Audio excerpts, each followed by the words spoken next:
ਵਾਹਿਗੁਰੂ ਜੀ ਕਾ ਖਾਲਸਾ ਵਾਹਿਗੁਰੂ ਜੀ ਕੀ ਫਤਿਹ। परम सम्मान जो गुरु प्यारे गुरु सवारे गुरमुख जनों, सिख मिशनरी कॉलेज लुधियाना वालों चल रही गुरमत क्लास में आप सारिਆਂ ਨੂੰ जी आया। ਅੱਜ ਸਾਡਾ ਜੋ ਵਿਚਾਰ ਦਾ ਵਿਸ਼ਾ ਹੈ ਗੁਰੂ ਤੇਗ ਬਹਾਦਰ ਸਾਹਿਬ ਜੀ ਦੀ ਬਾਣੀ ਦਾ ਸੰਗੀਤਕ ਪੱਖ। ਇਹ ਪ੍ਰੈਜੈਂਟੇਸ਼ਨ ਸਾਡੇ ਨਾਲ ਸਾਂਝੀ ਕਰ ਰਹੇ ਹਨ ਵੀਰ ਸੁਰਜੀਤ ਸਿੰਘ ਜੀ, जो संगीत के जाणू हैं, जिन्होंने सिक्ख्या भी ली संगीत के विच। असीं उन्हां पासों गुरु तेग बहादुर साहब जी की बाणी का संगीतक पक्ष इस विषय के उत्ते विचार सरवण करते हैं। मैं बेनती कर रहा वीर सुरजीत सिंह जी को अज भी विचार आरंभ कर। वाहिगुरू जी का खालसा वाहिगुरू जी की फतेह। वाहिगुरू जी का खालसा वाहिगुरू जी की फतेह। सो ਅੱਜ ਦੀ ਜਿਹੜੀ ਵਿਚਾਰ ਹੈ ਉਸ ਨੂੰ ਆਰੰਭ ਕਰਨ ਤੋਂ ਪਹਿਲਾਂ ਆਪਾਂ ਆਈਏ ਇੱਕ ਵਾਰੀ ਸਾਰੇ ਰਲ ਕੇ ਉਸ ਅਕਾਲ ਪੁਰਖ ਪਰਵਤਗਾਰ ਨੂੰ ਯਾਦ ਕਰਦਿਆਂ ਹੋਇਆਂ ਮੂਲ ਮੰਤਰ ਦਾ ਜਾਪ ਕਰਦੇ ਹਾਂ। ਉਸ ਤੋਂ ਬਾਅਦ ਆਪਣੀ ਜਿਹੜੀ ਅੱਜ ਦੀ ਵਿਚਾਰ ਆਪਾਂ ਉਹ ਆਰੰਭ ਕਰਾਂਗੇ ਜੀ। ਸੋ ਆਓ। ਇੱਕ ਓੰਕਾਰ ਸਤਨਾਮ ਕਰਤਾ ਪੁਰਖ ਨਿਰਭਉ ਨਿਰਵੈਰ ਅਕਾਲ ਮੂਰਤ ਅਜੂਨੀ ਸੈਭੰ ਗੁਰ ਪ੍ਰਸਾਦ।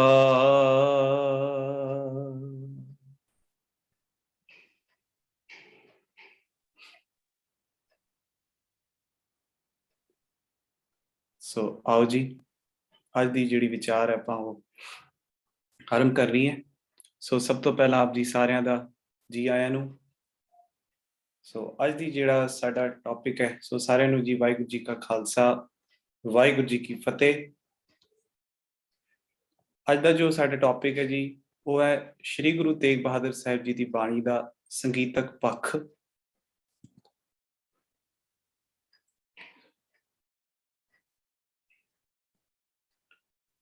ਸੋ ਸੰਗੀਤਕ ਪੱਖ ਜਾਂ ਇੰਝ ਕਹਿ ਲਈਏ ਕਿ ਕਲਾ ਪੱਖ, ਉਸ ਨੂੰ ਅੱਜ ਆਪਾਂ ਵਿਚਾਰਨਾ ਹੈ ਕਿ ਗੁਰੂ ਸਾਹਿਬ ਦੀਆਂ ਕੀ ਬਖਸ਼ਿਸ਼ਾਂ ਨੇ ਸਾਡੇ ਉੱਤੇ, ਸਿੱਖ ਧਰਮ ਦੇ ਉੱਤੇ ਜਾਂ ਪੂਰੀ ਕਾਇਨਾਤ ਦੇ ਉੱਤੇ। ਸੋ ਆਓ ਆਪਾਂ ਵਿਚਾਰ ਆਰੰਭ ਕਰਦੇ ਹਾਂ ਜੀ। ਸੋ ਇੱਕ ਵਾਰੀ ਕੁਇਕ ਓਵਰਵਿਊ ਕਰ ਲਈਏ ਕਿ ਅਸੀਂ ਕਿਹੜੀਆਂ ਚੀਜ਼ਾਂ ਦਾ ਅੱਜ ਇੱਥੇ ਗੱਲ ਕਰਨ ਜਾ ਰਹੇ ਹਾਂ। ਸਭ ਤੋਂ ਪਹਿਲਾ ਟੌਪਿਕ ਚੂਜ਼ ਕੀਤਾ ਹੈ ਜੀ ਪੰਜਾਬੀ ਸੁਲੇਖ ਦੇ ਜਨਮਦਾਤਾ, ਸੁਲੇਖ ਕਲਾ, ਉਸ ਦੇ ਜਨਮਦਾਤਾ ਅਸੀਂ ਕਹਿ ਸਕਦੇ ਹਾਂ ਗੁਰੂ ਤੇਗ ਬਹਾਦਰ ਸਾਹਿਬ ਜੀ ਨੂੰ, ਕਿ ਉਹਦੇ ਬਾਰੇ ਵਿਚਾਰ ਕਰਾਂਗੇ।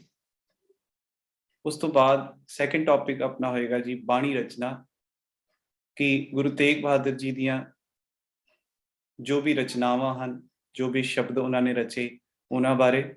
ਉਸ ਤੋਂ ਬਾਅਦ ਸ਼੍ਰੀ ਗੁਰੂ ਗ੍ਰੰਥ ਸਾਹਿਬ ਜੀ ਦੇ ਵਿੱਚ ਜਿਹੜੀ ਗੁਰੂ ਸਾਹਿਬ ਦੀ ਬਾਣੀ ਹੈ ਉਹਦਾ ਰਾਗਾਂ ਦੇ ਵਿੱਚ ਕੀ ਤਰਤੀਬ ਹੈ, ਰਾਗਾਂ ਦੀ ਕੀ ਤਰਤੀਬ ਹੈ, ਉਸ ਬਾਰੇ ਵਿਚਾਰ ਕਰਾਂਗੇ।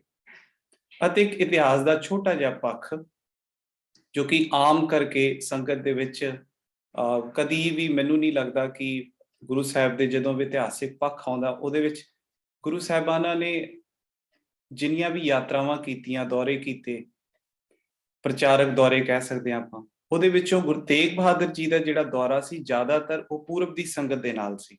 ਸੋ ਉਹਦੇ ਵਿੱਚੋਂ ਇੱਕ ਇਤਿਹਾਸਿਕ ਪੱਖ ਜਿਹੜਾ ਮੈਂ ਆਪ ਜੀ ਨਾਲ ਸਾਂਝਾ ਕਰਾਂਗਾ, ਉਹਦੇ ਵਿੱਚ ਕਾਂਤ ਨਗਰ ਦਾ ਜਿਹੜਾ ਇੱਕ ਛੋਟਾ ਜਿਹਾ ਇਤਿਹਾਸ ਹੈ ਉਹਦੀ ਵੀਡੀਓ ਹੋਏਗੀ, ਉਹ ਆਪ ਜੀ ਨਾਲ ਸਾਂਝ ਪਾਵਾਂਗੇ ਜੀ। ਸੋ ਆਓ ਅੱਜ ਦੀ ਜਿਹੜੀ ਵਿਚਾਰ ਹੈ ਉਹ ਆਪਾਂ ਆਰੰਭ ਕਰਦੇ ਹਾਂ। ਪੰਜਾਬੀ ਸੁਲੇਖ ਕਲਾ ਦੇ ਜਨਮਦਾਤਾ ਗੁਰੂ ਤੇਗ ਬਹਾਦਰ ਸਾਹਿਬ ਜੀ। ਆਪਾਂ ਕਹਿ ਸਕਦੇ ਹਾਂ ਕਿ ਜਿਹੜਾ ਸੁਲੇਖ ਕਲਾ ਹੈ, ਸੁਲੇਖ ਕਲਾ ਤੋਂ ਭਾਵ ਇੱਕ ਕਰਸਿਵ ਰਾਈਟਿੰਗ ਕਹਿ ਸਕਦੇ ਹਾਂ ਆਪਾਂ, ਕਿ ਉਹਦੇ ਜਨਮਦਾਤਾ ਗੁਰੂ ਤੇਗ ਬਹਾਦਰ ਜੀ ਹੈਗੇ ਨੇ। ਉਹਦੇ ਲਈ ਆਪਾਂ ਨੇ ਅੱਜ ਕੁਝ ਜਿਹੜਾ ਹੈਗਾ ਕਿ ਉਹਦੇ ਲਈ ਹੁਕਮਨਾਮੇ ਆਪਾਂ ਕੁਝ ਮੈਂ ਆਪ ਜੀ ਨਾਲ ਸਾਂਝੇ ਕਰਨੇ ਨੇ।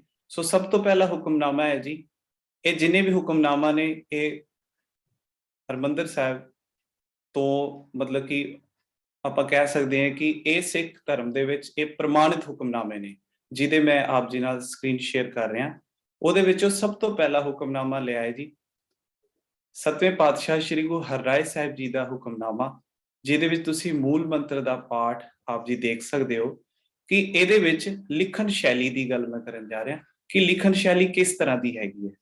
ਕਈ ਤੁਸੀਂ ਦੇਖੋਗੇ ਇਹਦੇ ਵਿੱਚ ਕਿ ਸਹਿਭੰਗ ਜਾਂ ਸਤਨਾਮ ਜਾਂ ਕਰਤਾ ਪੁਰਖ ਦੇ ਵਰਡਸ ਵੀ ਕੁਝ ਤੁਹਾਨੂੰ ਮਾਤਰਾਵਾਂ ਮਿਸਿੰਗ ਵੀ ਨਜ਼ਰ ਆਉਣਗੀਆਂ, ਪਰ ਇਹ ਆਪਾਂ ਇੱਕ ਕਹਿ ਸਕਦੇ ਹਾਂ ਕਿ ਜਿਹੜਾ ਕਿ ਪ੍ਰਮਾਣਿਤ ਹੁਣ ਤੱਕ ਦਾ ਹੁਕਮਨਾਮਾ ਹੈ ਉਹਦਾ ਉਤਾਰਾ ਹੈ ਜੀ। ਸੋ ਇਹ ਮੂਲ ਮੰਤਰ ਦਾ ਪਾਠ ਗੁਰੂ ਹਰਿਰਾਏ ਪਾਤਸ਼ਾਹ ਜੀ ਦਾ ਉਚਾਰਨ ਕੀਤਾ ਹੋਇਆ। ਸੁਲੇਖ ਕਲਾ ਦੀ ਗੱਲ ਕਰਨ ਲੱਗਾ ਮੈਂ। ਸੋ ਇਹਦੇ ਵਿੱਚ ਦੇਖੋ ਕਿ ਰਾਈਟਿੰਗ ਦੇਖਣਾ ਤੁਸੀਂ ਕਿ ਕਿਵੇਂ ਚੇਂਜ ਹੁੰਦੀ ਹੈ ਗੁਰੂ ਤੇਗ ਬਹਾਦਰ ਸਾਹਿਬ ਜੀ ਦੇ ਟਾਈਮ ਤੱਕ। ਗੁਰੂ ਹਰਿਰਾਏ ਪਾਤਸ਼ਾਹ ਜੀ ਦਾ ਆਪ ਜੀ ਨੇ ਦੇਖਿਆ। ਸੈਕਿੰਡ ਮੈਂ ਆ ਰਿਹਾ ਜੀ 8ਵੇਂ ਪਾਤਸ਼ਾਹ ਗੁਰੂ ਹਰਕ੍ਰਿਸ਼ਨ ਪਾਤਸ਼ਾਹ ਜੀ ਦੇ। ਇਹਦੇ ਵਿੱਚ ਦੇਖੋ ਕਿ ਕੁਝ ਵਰਡਸ ਦੇ ਉੱਤੇ ਕਾਫੀ ਉਹਨੂੰ ਕਰਸਿਵ ਰਾਈਟਿੰਗ ਦਿੱਤੀ ਗਈ ਹੈ। ਕੁਝ ਵਰਡਸ ਦੇ ਉੱਤੇ, ਸਾਰੇ ਵਰਡਸ ਦੇ ਉੱਤੇ ਨਹੀਂ ਦਿੱਤੀ ਗਈ ਹੈ, ਪਰ ਕੁਝ ਵਰਡਸ ਦੇ ਉੱਤੇ ਉਸ ਨੂੰ ਕਰਸਿਵ ਰਾਈਟਿੰਗ ਦੇ ਤੌਰ ਤੇ ਉਹਨੂੰ ਖੂਬਸੂਰਤ ਬਣਾ ਗਿਆ ਹੈ ਕੁਝ ਵਰਡਸ ਨੂੰ। ਗੁਰੂ ਹਰਕ੍ਰਿਸ਼ਨ ਪਾਤਸ਼ਾਹ ਜੀ ਦਾ ਪਾਵਨ ਹੁਕਮ ਹੈ ਜੀ। ਉਸ ਤੋਂ ਬਾਅਦ ਹੁਣ ਆਪਾਂ ਆਨੇ ਹਾਂ ਗੁਰੂ ਤੇਗ ਬਹਾਦਰ ਜੀ ਦੇ। ਤੁਸੀਂ ਦੇਖੋਗੇ ਇੱਥੇ ਕਿ ਇੱਕ ਪ੍ਰੋਪਰ ਵੇ ਦੇ ਨਾਲ ਗੁਰੂ ਤੇਗ ਬਹਾਦਰ ਸਾਹਿਬ ਜੀ ਨੇ ਉਸ ਨੂੰ ਕਰਸਿਵ ਰਾਈਟਿੰਗ ਦੇ ਵਿੱਚੋਂ ਇੱਕ ਮੂਲ ਮੰਤਰ ਦਾ ਪਾਠ ਹੈ, ਇੱਕ ਓੰਕਾਰ ਤੋਂ ਲੈ ਕੇ ਉਹਦੇ ਵਿੱਚ ਗੁਰਮਤ ਵੀ ਹੈਗਾ, ਸਤਨਾਮ, ਇਸ ਤਰ੍ਹਾਂ ਦੇ ਲਿਖੇ ਹੋਏ ਨੇ। ਲੈਫਟ ਹੈਂਡ ਸਾਈਡ ਤੁਹਾਡੇ ਸਕਰੀਨ ਤੇ ਉਹਦੇ ਜੋ ਵੀ ਵਰਡਸ ਨੇ ਉਹ ਬੜੇ ਕਲੀਅਰਲੀ ਨਜ਼ਰ ਆ ਰਹੇ ਹੋਣੇ ਆਪ ਜੀ ਨੂੰ। ਸੋ ਇਹ ਸਿੱਖ ਰੈਫਰੈਂਸ ਲਾਇਬ੍ਰੇਰੀ ਸ਼੍ਰੀ ਅੰਮ੍ਰਿਤਸਰ ਸਾਹਿਬ ਜੀ ਤੋਂ ਇਹ ਗੁਰੂ ਤੇਗ ਬਹਾਦਰ ਜੀ ਦਾ ਉੱਥੋਂ ਦਾ ਉਤਾਰਾ ਹੈ ਜੀ। ਸੋ ਤੁਸੀਂ ਦੇਖੋ ਇਹਦੇ ਵਿੱਚ ਕਿ ਕਰਸਿਵ ਰਾਈਟਿੰਗ ਜਿਹੜੀ ਹੈਗੀ ਹੈ ਗੁਰੂ ਸਾਹਿਬ ਨੇ ਬੜੇ ਸੋਹਣੇ ਢੰਗ ਦੇ ਨਾਲ, ਜਿਵੇਂ ਇੱਕ ਦਾ, ਫਿਰ ਸੋ ਸਤਨਾਮ ਦੇ ਵਿੱਚ ਸੱਸੇ ਦੇ, ਫਿਰ ਨਾਮ ਦੇ ਮੰਮੇ ਦੇ ਉੱਤੇ, ਹੈ ਨਾ, ਬੜਾ ਸੋਹਣਾ ਦੇਖਣ ਨੂੰ ਮਿਲਦਾ ਹੈ। ਹੋਰ ਵੀ ਬਹੁਤ ਸਾਰੇ ਹੁਕਮਨਾਮੇ ਨੇ, ਜਿਵੇਂ ਇਹ ਤੁਸੀਂ ਨਜ਼ਰ ਆ ਰਿਹਾ ਇਹ ਜਿਹੜਾ 9ਵੇਂ ਪਾਤਸ਼ਾਹ ਜੀ ਦਾ ਹੁਕਮਨਾਮਾ ਬਨਾਰਸ ਦੀ ਸੰਗਤ ਦੇ ਜੋਗ ਮਤਲਬ ਕਿ ਹੁਕਮਨਾਮਾ ਹੈ। ਸੋ ਕਿੰਨਾ ਸੋਹਣਾ ਇਹਦੇ ਵਿੱਚ ਗੁਰੂ ਸਾਹਿਬ ਨੇ ਜਿਹੜੀ ਹੈਗੀ ਕਰਸਿਵ ਰਾਈਟਿੰਗ ਨੂੰ ਇਸਤੇਮਾਲ ਕੀਤਾ ਹੈ। ਇਸੇ ਤਰ੍ਹਾਂ ਹੋਰ ਵੀ ਬੜੇ ਸਾਰੇ ਹੁਕਮਨਾਮੇ ਨੇ, ਜਿਵੇਂ ਇਹ ਵੀ ਤੁਸੀਂ ਦੇਖ ਸਕਦੇ ਹੋ। ਇਹ ਵੀ ਬਨਾਰਸ ਦੇ ਲਾਗੇ ਮਿਰਜ਼ਾਪੁਰ ਹੈ, ਉੱਥੋਂ ਦੇ ਜੋਗ ਗੁਰੂ ਸਾਹਿਬ ਨੇ ਹੁਕਮਨਾਮਾ ਜਾਰੀ ਕੀਤਾ ਸੀਗਾ। ਸੋ ਇਹ ਸਾਰੇ ਹੁਕਮਨਾਮੇ ਜਿਹੜੇ ਹੈ ਸ਼੍ਰੀ ਅੰਮ੍ਰਿਤਸਰ ਸਾਹਿਬ ਜੀ ਦੀ ਜਿਹੜੀ ਸਿੱਖ ਰੈਫਰੈਂਸ ਲਾਇਬ੍ਰੇਰੀ ਹੈਗੀ ਹੈ ਉੱਥੋਂ ਦੇ ਉਤਾਰੇ ਨੇ। ਸੋ ਇਹਨਾਂ ਗੱਲਾਂ ਤੋਂ ਸਾਨੂੰ ਇਹ ਪਤਾ ਲੱਗਦਾ ਹੈ ਕਿ ਗੁਰੂ ਤੇਗ ਬਹਾਦਰ ਜੀ ਕਲਾ ਦਾ ਜਿਹੜਾ ਪੱਖ ਸੀਗਾ ਉਹ ਬਹੁਤ ਹੀ ਬਾਕਮਾਲ ਦਾ ਸੀਗਾ। ਸੋ ਜਿੱਥੇ ਸੰਗੀਤ ਪੱਖ ਦੀ ਆਪਾਂ ਨੇ ਗੱਲ ਕਰਨੀ ਅੱਗੇ ਜਾ ਕੇ, ਸੋ ਇਹ ਕਲਾ ਪੱਖ ਵੀ ਸਾਨੂੰ ਪਤਾ ਹੋਣਾ ਚਾਹੀਦਾ ਕਿ ਸਾਡੇ ਗੁਰੂ ਤੇਗ ਬਹਾਦਰ ਜੀ ਇੱਕ ਕਲਾ ਦੇ ਬੜੇ ਹੀ ਮਾਹਰ ਗੁਰੂ ਸਨ, ਜਿਨ੍ਹਾਂ ਨੇ ਸਾਨੂੰ ਕਲਾ ਪੱਖ, ਕਿਉਂਕਿ ਅੱਜ ਦੇ ਦੌਰ ਦੇ ਵਿੱਚ ਕਰਸਿਵ ਰਾਈਟਿੰਗ ਦਾ ਦੌਰ ਹੈ ਤੇ ਬੱਚੇ ਬਹੁਤ ਖੂਬਸੂਰਤ ਅੱਜ ਕੱਲ ਰਾਈਟਿੰਗ ਕਰਦੇ ਨੇ। ਸੋ ਉਹਦੇ ਜਨਮਦਾਤਾ ਮੈਂ ਇੰਜ ਕਹਿ ਸਕਦਾ ਕਿ ਜੋ ਸਾਡੇ ਕੋਲ ਰੈਫਰੈਂਸਸ ਹੈਗੇ ਨੇ, ਹਾਂ ਗੁਰੂ ਕਾਲ ਦੇ ਵਿੱਚ ਸ਼ਾਇਦ ਜੋਬਨ ਤੇ ਹੋਊਗਾ, ਇਹ ਗੱਲ ਜੋਬਨ ਤੇ ਹੋਏਗੀ ਕਿ ਕਰਸਿਵ ਰਾਈਟਿੰਗ ਦੀ ਬੜੀ ਮਹਾਨਤਾ ਹੋਏਗੀ, ਉਸ ਦੌਰ ਸ਼ੁਰੂ ਹੋ ਚੁੱਕਾ ਸੀ। ਪਰ ਗੁਰੂ ਤੇਗ ਬਹਾਦਰ ਜੀ ਦੇ ਹੁਕਮਨਾਮਿਆਂ ਤੋਂ ਸਾਨੂੰ ਨਜ਼ਰ ਆਉਂਦਾ ਕਿ ਗੁਰੂ ਤੇਗ ਬਹਾਦਰ ਜੀ ਨੇ ਪੱਕੀ ਮੋਹਰ ਲਾ ਦਿੱਤੀ ਤੇ ਉਹਦਾ ਬਹੁਤ ਖੁੱਲ ਕੇ ਪ੍ਰਚਾਰ ਤੇ ਪ੍ਰਸਾਰ ਕੀਤਾ ਕਰਸਿਵ ਰਾਈਟਿੰਗ ਦਾ। ਸੋ ਇਸ ਤਰ੍ਹਾਂ ਅਸੀਂ ਗੁਰੂ ਤੇਗ ਬਹਾਦਰ ਜੀ ਦਾ ਇੱਕ ਨਵਾਂ ਪੱਖ ਕਿ ਗੁਰੂ ਤੇਗ ਬਹਾਦਰ ਜੀ ਸੁਲੇਖ ਕਲਾ ਦੇ ਜਨਮਦਾਤਾ ਸਨ, ਇਹ ਆਪਾਂ ਕਹਿ ਸਕਦੇ ਹਾਂ। ਸੁਲੇਖ ਕਲਾ ਕਿਸ ਭਾਸ਼ਾ ਦਾ? ਪੰਜਾਬੀ ਭਾਸ਼ਾ ਦੇ ਸੁਲੇਖ ਕਲਾ ਦੇ ਜਨਮਦਾਤਾ ਸਨ। ਸੋ ਆਓ ਜੀ ਆਪਣੇ ਜਿਹੜੇ ਮੁੱਖ ਟੌਪਿਕ ਵੱਲ ਆਪਾਂ ਚੱਲਦੇ ਹਾਂ। ਸ਼੍ਰੀ ਗੁਰੂ ਤੇਗ ਬਹਾਦਰ ਸਾਹਿਬ ਜੀ ਦੇ 59 ਸ਼ਬਦ ਅਤੇ 57 ਸ਼ਲੋਕ 57 ਸ਼ਲੋਕ ਗੁਰੂ ਗ੍ਰੰਥ ਸਾਹਿਬ ਜੀ ਦੇ ਵਿੱਚ ਦਰਜ ਹਨ। ਇਹ ਆਪਾਂ ਲਗਭਗ ਸਾਰੇ ਜਿੰਨੇ ਬੈਠੇ ਆਪਾਂ ਨੂੰ ਪਤਾ ਹੋਏਗਾ।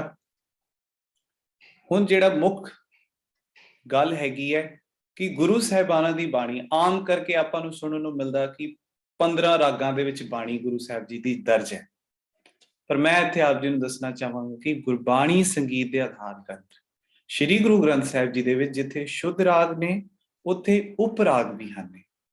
ਵਿਦਵਾਨਾਂ ਨੇ ਜਿੱਥੇ 31 ਸ਼ੁੱਧ ਰਾਗ ਮੰਨਿਆ ਹੈ ਉੱਥੇ ਉਹਦੇ ਰਾਗ ਪ੍ਰਕਾਰ ਕਹਿ ਸਕਦੇ ਹੋ ਉਪ ਰਾਗ ਵੀ 31 ਹਨ।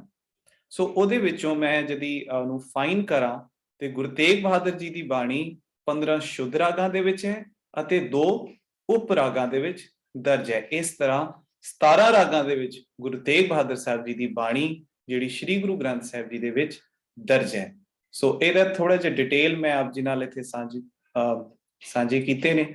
ਸੋ ਆਪ ਜੀ ਦੇਖ ਸਕਦੇ ਹੋ, ਮੈਂ ਬਹੁਤਾ ਜ਼ਿਆਦਾ ਡਿਟੇਲ ਦੇ ਵਿੱਚ ਨਹੀਂ ਜਾਵਾਂਗਾ। ਸੋ ਉਹ 15 ਦੇ 15 ਰਾਗ ਅਤੇ 2 ਉਪ ਰਾਗ, ਉਹਦੇ ਵਿੱਚੋਂ ਜਿਵੇਂ ਰਾਗ ਸਭ ਤੋਂ ਪਹਿਲਾਂ ਗੌੜੀ, ਆਸਾ, ਦੇਵਗੰਧਾਰੀ, ਬਿਹਾਗੜਾ, ਸੋਰਠ, ਧਨਾਸਰੀ, ਜੈਤਸਰੀ, ਟੋਡੀ, ਤਿਲੰਗ, ਬਿਲਾਵਲ, ਰਾਮਕਲੀ, ਮਾਰੂ, ਬਸੰਤ, ਸਾਰੰਗ ਅਤੇ ਜੈਜਾਵੰਤੀ। ਹੁਣ ਸਾਰੰਗ ਦੀ ਇੱਥੇ ਮੈਂ ਗੱਲ ਕਰਾਂਗਾ। ਜਦੋਂ ਕਿ ਤੁਸੀਂ ਜਿਹੜੇ ਪਾਠ ਕਰਨ ਵਾਲੇ ਨੇ ਉਹ ਆਮ ਕਰਕੇ ਜਦੋਂ ਦੇਖਦੇ ਹੋਣਗੇ ਤਾਂ ਉੱਥੇ ਲਿਖਿਆ ਹੁੰਦਾ ਸਾਰਗ, ਰਰੇ ਦੇ ਉੱਪਰ ਟਿੱਪੀ ਨਹੀਂ ਹੁੰਦੀ। ਪਰ ਜਦੋਂ ਗੁਰੂ ਤੇਗ ਬਹਾਦਰ ਸਾਹਿਬ ਜੀ ਦੀ ਬਾਣੀ ਸਟਾਰਟ ਹੁੰਦੀ ਹੈ ਉੱਥੇ ਹਰ ਸ਼ਬਦਾਂ ਦੇ ਵਿੱਚ ਟਿੱਪੀ ਆ ਜਾਂਦੀ ਹੈ। ਸੋ ਇਹਦਾ ਉਚਾਰਨ ਵੀ ਆਪਾਂ ਨੇ ਸਾਰੰਗ ਹੀ ਕਰਨਾ ਹੈ। ਕਈ ਵਾਰੀ ਸਾਰਗ ਸੁਣਨ ਨੂੰ ਮਿਲਦਾ ਹੈ, ਉਹ ਸਾਰਗ ਨਹੀਂ ਹੈ, ਰਾਗ ਦਾ ਨਾਮ ਹੈ ਜੀ ਸਾਰੰਗ। ਸੋ ਇਸ ਤਰ੍ਹਾਂ ਗੁਰੂ ਸਾਹਿਬ ਜੀ ਦੇ 15 ਸ਼ੁੱਧ ਰਾਗਾਂ ਦੇ ਵਿੱਚ ਬਾਣੀ ਅਤੇ 2 ਉਪ ਰਾਗ ਦੇ ਵਿੱਚ, ਜਿਹੜੇ ਕਿ 2 ਮਿਸ਼ਰਿਤ ਰਾਗ ਹਨ ਗੁਰੂ ਗ੍ਰੰਥ ਸਾਹਿਬ ਜੀ ਦੇ। ਗੁਰੂ ਗ੍ਰੰਥ ਸਾਹਿਬ ਜੀ ਦੇ ਵਿੱਚ ਸ਼ੁੱਧ ਰਾਗ ਤੋਂ ਇਲਾਵਾ 4 ਪ੍ਰਕਾਰ ਦੇ ਰਾਗਾਂ ਦੀ ਗਣਨਾ ਹੋਰ ਹੁੰਦੀ ਹੈ, ਵਿਦਵਾਨ ਸੱਜਣਾ ਨੇ ਦਿੱਤੀ ਹੈ ਸਾਨੂੰ, ਜਿਹਦੇ ਵਿੱਚ ਮਿਸ਼ਰਿਤ ਰਾਗ, ਰਾਗ ਪ੍ਰਕਾਰ, ਤੀਸਰਾ ਹੈ ਦੱਖਣੀ ਰਾਗ ਤੇ ਚੌਥਾ ਹੈ ਜੀ ਸੁਤੰਤਰ ਰਾਗ। ਮਿਸ਼ਰਿਤ ਰਾਗ ਤੋਂ ਭਾਵ ਜਿਹਦੇ ਵਿੱਚ, ਜਿਵੇਂ ਇੱਥੇ 2 ਮਿਸ਼ਰਿਤ ਰਾਗਾਂ ਦੇ ਵਿੱਚ ਗੁਰੂ ਸਾਹਿਬ ਜੀ ਦੀ ਬਾਣੀ ਹੈ, ਤਿਲੰਗ ਵੀ ਹੈ ਤੇ ਕਾਫੀ ਵੀ ਹੈ। ਰਾਗ ਤਿਲੰਗ ਕਾਫੀ ਦੇ ਵਿੱਚ ਇੱਕ ਸ਼ਬਦ ਹੈ ਤਿਲੰਗ, ਰਾਗ ਤਿਲੰਗ ਦੇ ਵੀ ਸਰੂਪ ਹੋਣੇ ਉਹਦੇ ਵਿੱਚ, ਤੇ ਰਾਗ ਕਾਫੀ ਦੇ ਵੀ ਸਰੂਪ ਹੋਣੇ। ਇਸੇ ਤਰ੍ਹਾਂ ਦੂਸਰਾ ਰਾਗ ਦਿੱਤਾ ਹੈ ਸਾਨੂੰ ਸਤਿਗੁਰੂ ਜੀ ਨੇ ਬਸੰਤ ਹਿੰਡੋਲ ਦੇ ਵਿੱਚ ਇੱਕ ਸ਼ਬਦ।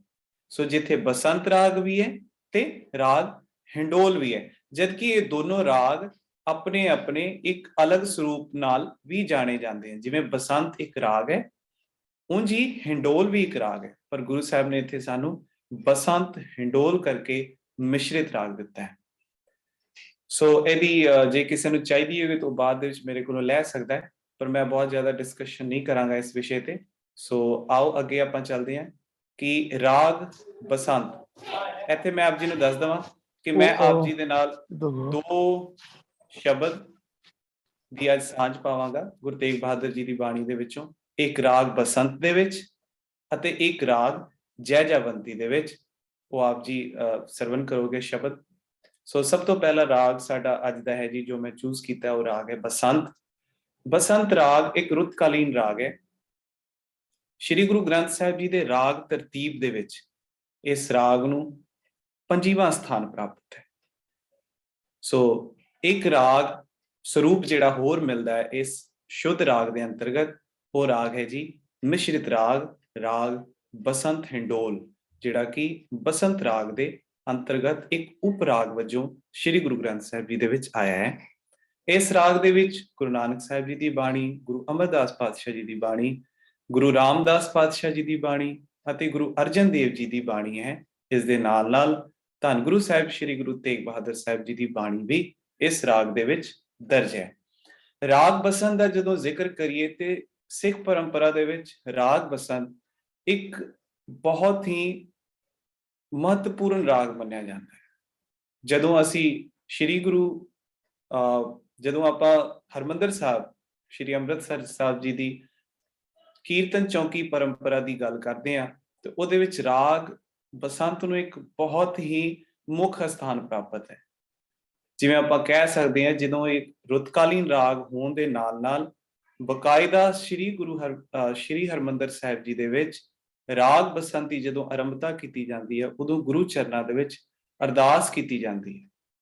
ਅਤੇ ਇਹਦੀ ਮਰਿਆਦਾ ਇਹ ਹੈ ਕਿ ਮਾਘੀ ਵਾਲੇ ਸੰਗਰਾਂਦ ਤੋਂ ਲੈ ਕੇ ਹੋਲੇ ਮਹੱਲੇ ਦੀ ਰਾਤ ਤੱਕ ਇਸ ਦਾ ਗਾਇਨ ਕੀਤਾ ਜਾਂਦਾ ਹੈ। ਤੇ ਜਿੰਨੇ ਵੀ ਕੀਰਤਨੀਏ ਸਿੰਘ ਬੈਠਦੇ ਨੇ ਉਹਨਾਂ ਨੂੰ ਇਹ ਖਾਸ ਹਿਦਾਇਤ ਹੁੰਦੀ ਹੈ ਕਿ ਤੁਸੀਂ ਕੀਰਤਨ ਆਰੰਭ ਕਰਨ ਵੇਲੇ ਸਭ ਤੋਂ ਪਹਿਲਾਂ ਬਸੰਤ ਰਾਗ ਗਾਉਣਾ ਹੈ ਤੇ ਬਸੰਤ ਦੇ ਸ਼ਬਦ ਗਾਉਣੇ ਹੈ, ਤੇ ਅਖੀਰ ਦੇ ਵਿੱਚ ਹਰ ਚੌਂਕੀ ਦੇ ਵਿੱਚ ਬਸੰਤ ਕੀ ਵਾਰ ਦੀ ਪੌੜੀ ਲਗਾ ਕੇ ਉਸ ਨੂੰ ਸਮਾਪਤੀ ਕੀਤੀ ਜਾਂਦੀ ਹੈ।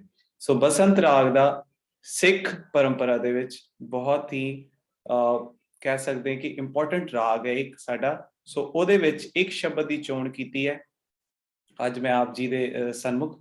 ਸੋ ਉਸ ਸ਼ਬਦ ਦੇ ਬੋਲ ਹਨ, ਮਾਈ ਮੈਂ ਧਨ ਪਾਇਓ ਹਰਨਾਮ, ਮਨ ਮੇਰੋ ਧਾਵਨ ਤੇ ਛੂਟਿਓ, ਕਰ ਬੈਠੋ ਬਿਸ਼ਰਾਮ।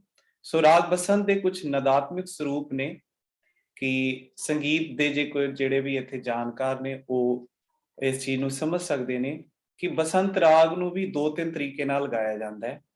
ਆਮ ਕਰਕੇ ਪੁਰਾਤਨ ਬਸੰਤ ਜਿਹੜਾ ਉਹ ਪੂਰਵੀ ਥਾੜ ਦਾ ਬਸੰਤ ਹੈ, ਪਰ ਜਦੋਂ 1991 ਦੇ ਵਿੱਚ ਰਾਗ ਨਿਰਧਾਰਤ ਕਮੇਟੀ ਜਵੱਦੀ ਟਕਸਾਲ ਬੈਠੀ ਸੀ, ਉਦੋਂ ਉਹਨਾਂ ਨੇ ਰਾਗ ਬਸੰਤ ਨੂੰ ਜਿਹੜਾ ਗੁਰਮਤ ਸੰਗੀਤ ਦੇ ਵਿੱਚ ਪ੍ਰਵਾਨਿਤ ਕੀਤਾ ਹੈ, ਉਹ ਥਾਟ ਬਿਲਾਵਲ ਦੇ ਅੰਤਰਗਤ ਉਸ ਨੂੰ ਦਰਜ ਕੀਤਾ ਹੈ। ਤੇ ਇਸ ਰਾਗ ਦੀ ਜਾਤੀ ਜਿਹੜੀ ਹੈ ਉਹ ਹੈ ਔੜਵ ਸੰਪੂਰਨ, ਭਾਵ ਕਿ ਇਸ ਰਾਗ ਦੇ ਵਿੱਚ ਜਾਂਦਿਆਂ ਹੋਇਆਂ 5 ਸਵਰ ਤੇ ਆਂਦਿਆਂ ਹੋਇਆਂ ਸੰਪੂਰਨ ਭਾਵ 7 ਸਵਰ ਲੱਗਦੇ ਹਨ।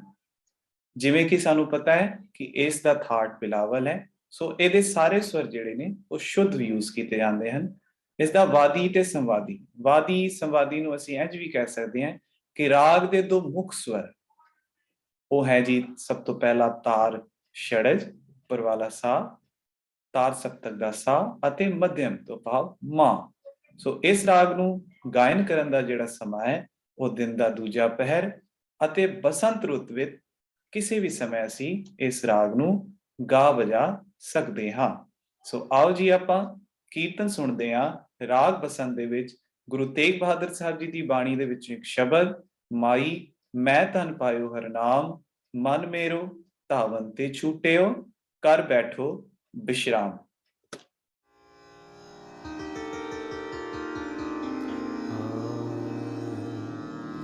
ਵਾਹੇ ਗੁਰੂ ਗੁਰੂ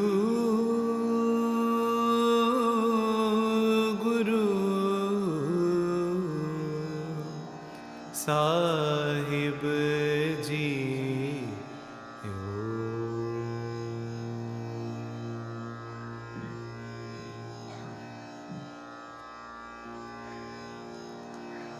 ਮਾਈ ਮੈਂ ਤਨ ਪਾਇਓ ਹਰ ਨਾਮ, ਮਾਈ ਮੈਂ ਤਨ ਪਾਇਓ ਹਰ ਨਾਮ, ਮਨ ਮੇਰੋ ਧਾਵਨ ਤੇ ਛੂਟਿਓ, ਮਨ ਮੇਰੋ ਧਾਵਨ ਤੇ ਛੂਟਿਓ, ਕਰ ਬੈਠੋ ਬਿਸ਼ਰਾਮ, ਮਾਈ ਮੈਂ ਤਨ ਪਾਇਓ ਹਰ ਨਾਮ।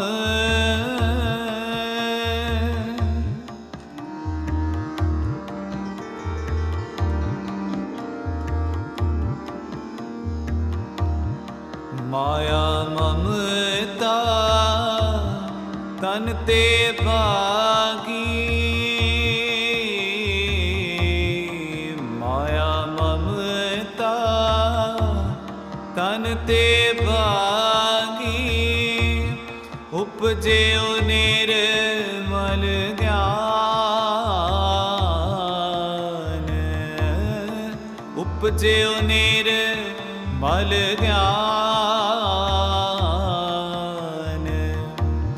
ਲੋਭ ਮੋਹ ਇਹ ਪਰਸ ਨਾ ਸਕੈ, ਲੋਭ ਮੋਹ ਇਹ ਪਰਸ ਨਾ ਸਕੈ, ਗਹੀ ਭਗਤ ਭਗਵਾਨ, ਮਾਈ ਮੈਂ ਤਨ ਪਾਇਓ ਹਰ ਨਾਮ,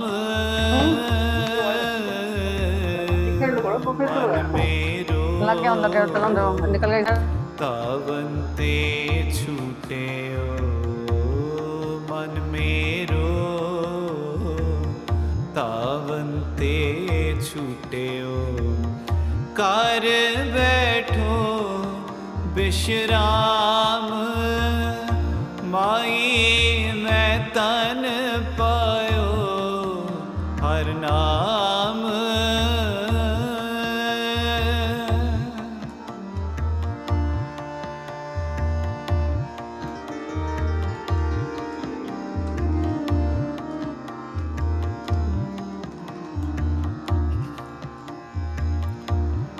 जन्म जन्म का संसार चूका,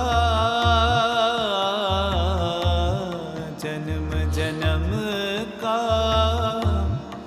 संसार चूका, रत्न नाम जब पाया, रत्न नाम जब पाया, तृष्णा सकल विनाशी मन ते, तृष्णा सकल विनाशी मन ते, निज सुख माहे समाया, निज सुख माहे समाया, माई मैं तन पायो हर नाम, माई मैं तन पायो हर नाम, मन मेरो तावंते छूट्यो, मन मेरो तावंते छूट्यो, कर बैठो विश्राम, माई मैं तन पायो हर नाम।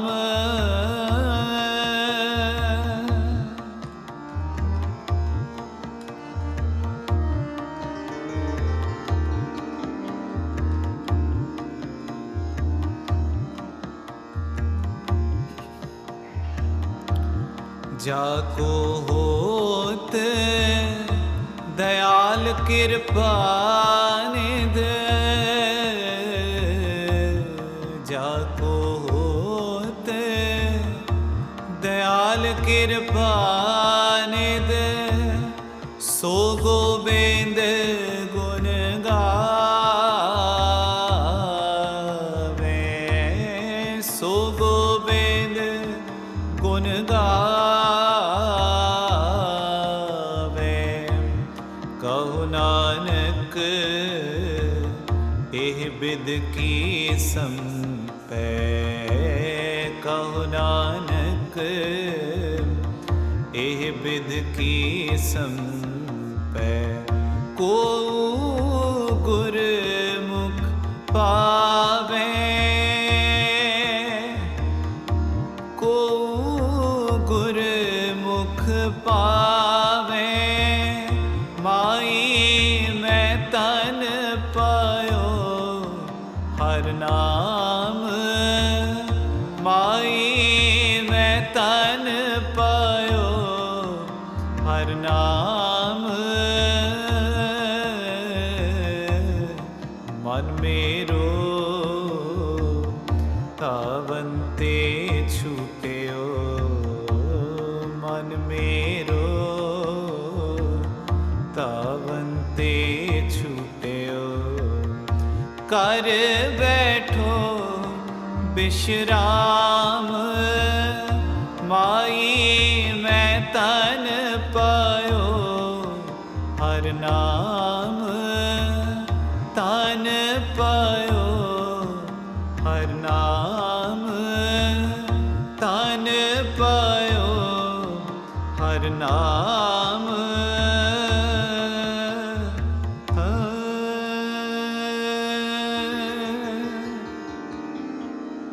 मैं तन पायो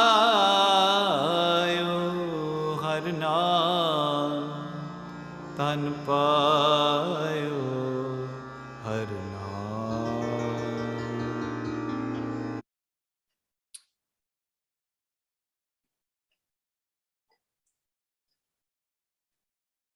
ਸੋ ਇਸ ਤਰ੍ਹਾਂ ਨਾਲ ਅਸੀਂ ਇੱਕ ਸ਼ਬਦ ਦਾ ਆਪ ਜੀ ਨੇ ਗਾਇਨ ਸਰਵਣ ਕੀਤਾ ਹੈ। ਸੋ ਅਗਲਾ ਜਿਹੜਾ ਰਾਗ ਮੈਂ ਆਪ ਜੀ ਦੇ ਸਨਮੁਖ ਰੱਖ ਰਿਹਾ ਜੀ, ਉਹ ਹੈ ਜੀ ਰਾਗ ਜੈ ਜੈਵੰਤੀ। ਜੈ ਜੈਵੰਤੀ बड़ा ही खूबसूरत राग श्री गुरु ग्रंथ साहिब जी के राग तरतीब का जिहड़ा है 31वां राग है। जिवें कि आपां सारिआं नूं पता है गुरु ग्रंथ साहिब जी दे विच 31 शुद्ध रागां दी तरतीब हैगी, जिहदे विचों सब तो अखीरला राग वो जिहड़ा गुरु साहिब ने सानूं बख्शिश कीता है वो है जी राग जय जयवंती।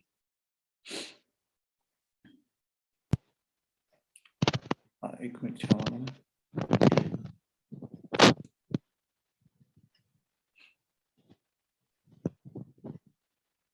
जी। सो राग जय जयवंती गुरु ग्रंथ साहिब जी का 31वां राग है।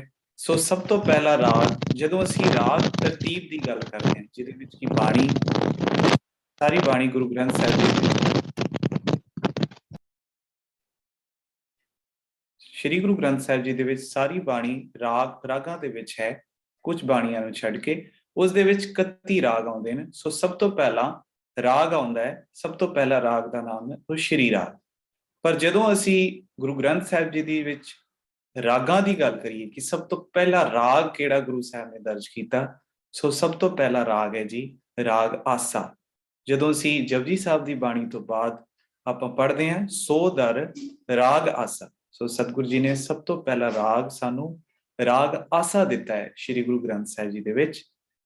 पर जेकर असीं गल करते हैं कि राग तरतीब का पहला राग केड़ा है, वो आउंदा श्री राग ते अखीरला राग है जय जयवंती। पर जदों असीं केवल ते केवल गल करिए कि गुरु ग्रंथ साहिब जी का पहला राग केड़ा है, सो वो है जी राग आसा, जिहदे विच सब तो पहली बाणी गुरु नानक साहिब जी की बाणी है। सो राग जय जयवंती बहुत ही खूबसूरत राग है अते इसका गायन इंडियन क्लासिकल म्यूजिक दे विच भी बहुत बखूबी किया जाता है। ते इस राग दे विच केवल दा केवल श्री गुरु तेग बहादुर साहब जी की बाणी दे 4 शब्द ही दर्ज हैं। होर किसी भी भगत साहिबान या गुरु साहिबानां दी बाणी या गुरसिखां दी बाणी इस राग दे विच नहीं दर्ज है। जय जयवंती दे जिवें तुसीं मीनिंग कुछ जे जानने होण ते जय जयवंती प्राप्ति दी खुशी अते संतुष्टि दी भावना नूं दर्शाउंदी है। हालांकि ये राग नाल ही हारन दी उदासी नूं भी दर्शाउंदी है। इस राग का एक ढुकवां नमूना वजों जिवें असीं जानना होवे ते एक राजे दे युद्ध दे विच जितण दा है।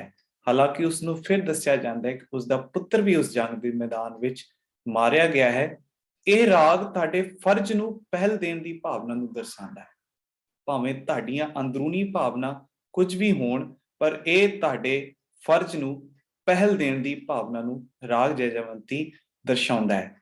ਖੁਸ਼ੀ ਅਤੇ ਗਮੀ ਦੀਆਂ ਭਾਵਨਾਵਾਂ ਦਾ ਦ્વੈਤ ਤੁਹਾਨੂੰ ਅਸਥਿਰ ਰੱਖਣ ਵਿੱਚ ਮਦਦ ਕਰਦਾ ਹੈ ਅਤੇ ਤੁਹਾਨੂੰ ਤੁਹਾਡੀ ਆਪਣੀ ਪ੍ਰਾਪਤੀ ਵਿੱਚ ਆਨੰਦ ਲੈਣ ਤੋਂ ਰੋਕਦਾ ਹੈ। ਭਾਵ ਕਿ ਅਸੀਂ ਜੇ ਇਹਦਾ अखरी अर्थ करिए कि राग जय जयवंती तानू सुख दुख दोवें सम कर जाने वाली जिहड़ी अवस्था है कि ना खुशी दे विच बहुत ज्यादा खुश होना, ना दुख दे विच बहुत ज्यादा दुखी हो जाना, ढहढेरी पा लेना, तानू एक सारता आनंद दी अवस्था दे विच राग जय जयवंती लेके जांदा है।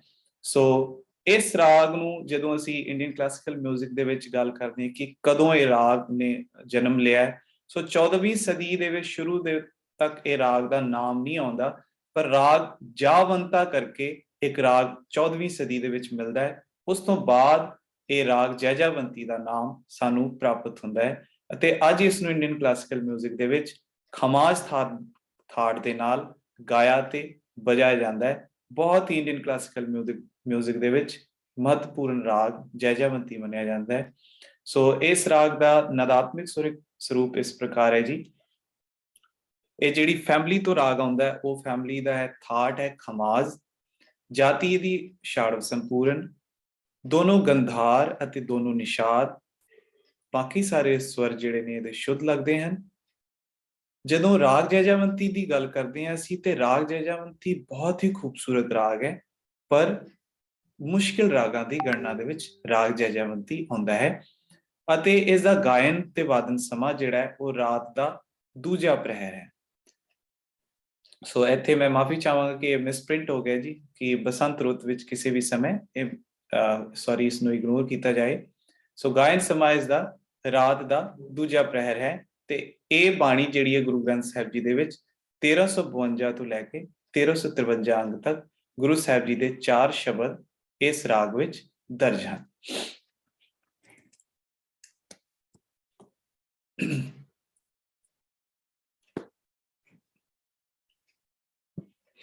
ਸੋ ਜਿੱਥੇ ਆਪਾਂ ਗੱਲ ਕਰ ਰਹੇ ਹਾਂ ਕਿ ਗੁਰੂ ਗ੍ਰੰਥ ਸਾਹਿਬ ਜੀ ਦੇ ਵਿੱਚ ਰਾਗਾਂ ਦੀ ਤਰਤੀਬ ਦਾ 31ਵਾਂ ਰਾਗ ਜੈਜੈਵੰਤੀ ਅਤੇ ਗੁਰੂ ਤੇਗ ਬਹਾਦਰ ਜੀ ਦੀ ਬਾਣੀ ਦਾ, ਉੱਥੇ ਮੈਂ ਇੱਕ ਗੱਲ ਆਪ ਜੀ ਨਾਲ ਇੱਥੇ ਸਾਂਝੀ ਕਰ ਲਵਾਂ ਅੱਗੇ ਚੱਲਣ ਤੋਂ ਪਹਿਲਾਂ ਕਿ ਗੁਰੂ ਗ੍ਰੰਥ ਸਾਹਿਬ ਜੀ ਦੇ ਵਿੱਚ ਜਿੰਨੀ ਵੀ ਰਾਗ ਦੀ ਤਰਤੀਬ ਹੈ ਉਹ ਗੁਰੂ ਸਾਹਿਬਾਨ ਨੇ ਬੜੀ ਹੀ ਸੋਚ ਸਮਝ ਕੇ ਤੇ ਬੜੇ ਹੀ ਰਾਗਾਂ ਦੀ ਜਿਹੜੀ ਚੋਣ ਹੈ ਉਹ ਬੜੀ ਹੀ ਖੂਬਸੂਰਤੀ ਦੇ ਨਾਲ, ਕਿਉਂਕਿ ਰਾਗਾਂ ਦੇ ਸਵਰਾਂ ਦਾ ਸਾਡੇ ਮਨੋਭਾਵਾਂ ਦੇ ਨਾਲ ਬਹੁਤ ਹੀ ਇੱਕ ਤਰ੍ਹਾਂ ਨਾਲ ਅਸੀਂ ਕਹਿ ਸਕਦੇ ਹਾਂ ਕਿ ਕਨੈਕਸ਼ਨ ਹੈ ਕਿ ਰਾਗ ਦੇ ਸਵਰ ਭਾਵ, ਜਿਵੇਂ ਵੀ ਰਾਗ ਦੇ ਸਵਰ ਹੋਣਗੇ, ਜਿਸ ਤਰ੍ਹਾਂ ਦੇ ਰਾਗ ਦੇ ਸਵਰ ਹੋਣਗੇ ਉਸ ਤਰ੍ਹਾਂ ਦੇ ਭਾਵ ਹੋਣਗੇ।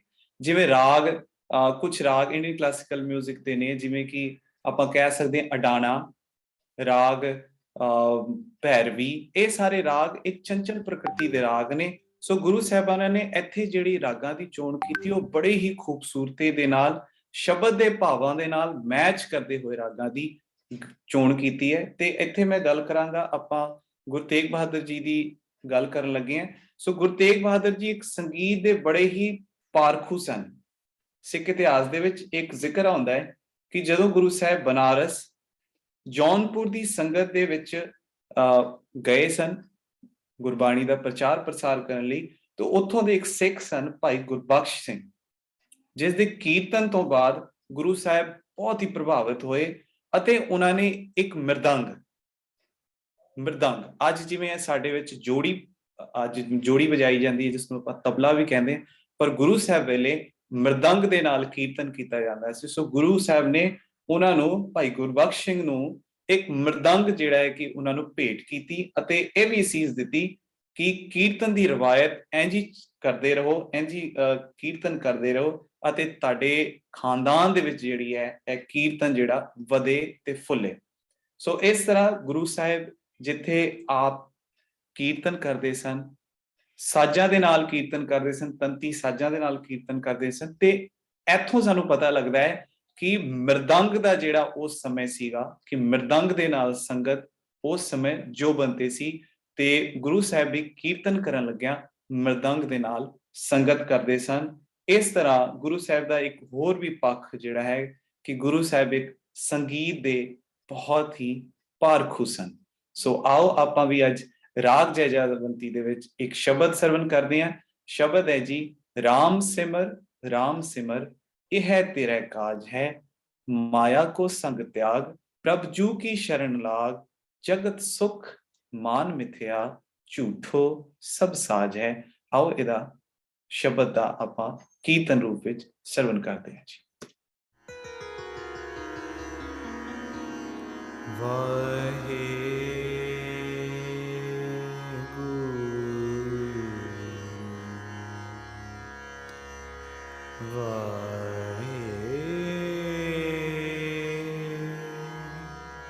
ਗੁਰੂ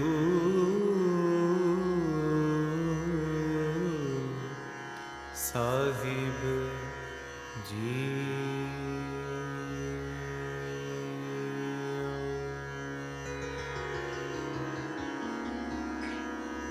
ਰਾਮ ਸਿਮਰ ਰਾਮ ਸਿਮਰ ਰਾਮ ਸਿਮਰ ਰਾਮ ਸਿਮਰ ਇਹ ਹੈ ਤੇਰੇ ਕਾਜ ਹੈ, ਇਹ ਹੈ ਤੇਰੇ ਕਾਜ ਹੈ।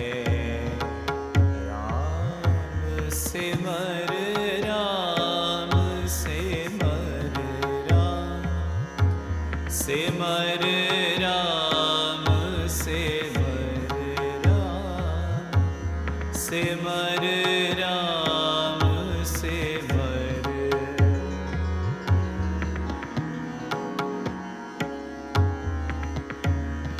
ਮਾਇਆ ਕੋ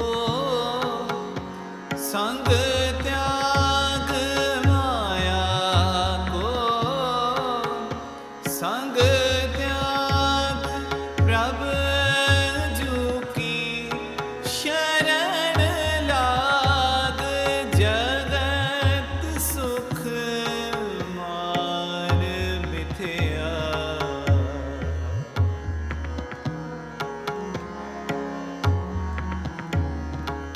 जगत सुख मान मिथ्या झूठो सब साज है राम सिमर राम सिमर राम सिमर राम सिमर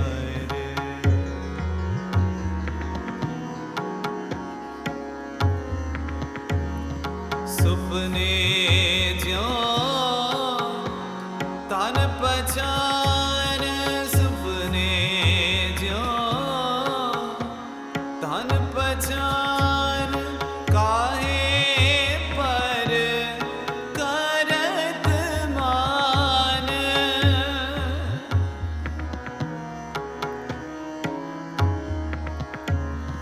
काहे पर करत मान बारू की पीत जैसी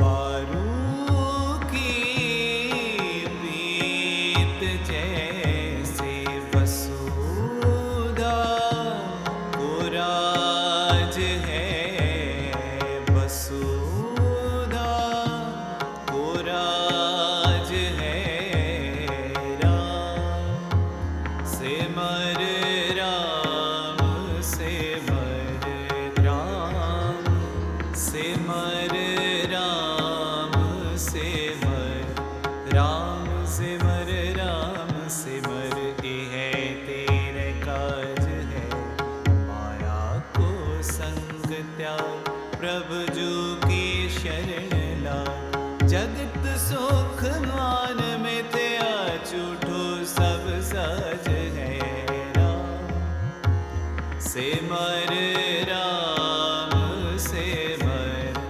राम सिमर राम सिमर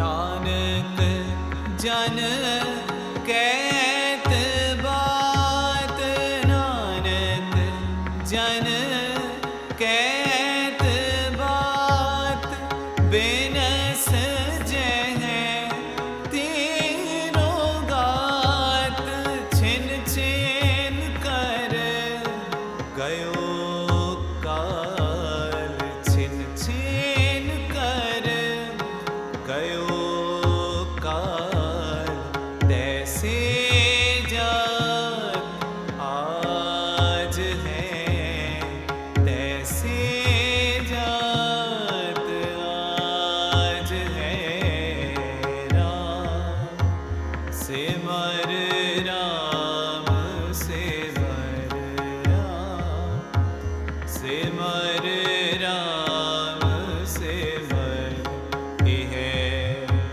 तेरे काज है तेरे काज है राम सिमर राम सिमर राम सिमर राम राम सिमर राम सिमर है तेरे काज है माया को संग त्याग प्रभु जो की शरण लाग जगत सुख मान में त्या झूठो सब साज है राम सिमर राम सिमर राम सिमर राम सिमर राम सिमर राम सिमर राम सिमर राम सिमर राम सिमर राम सिमर यह तेरे का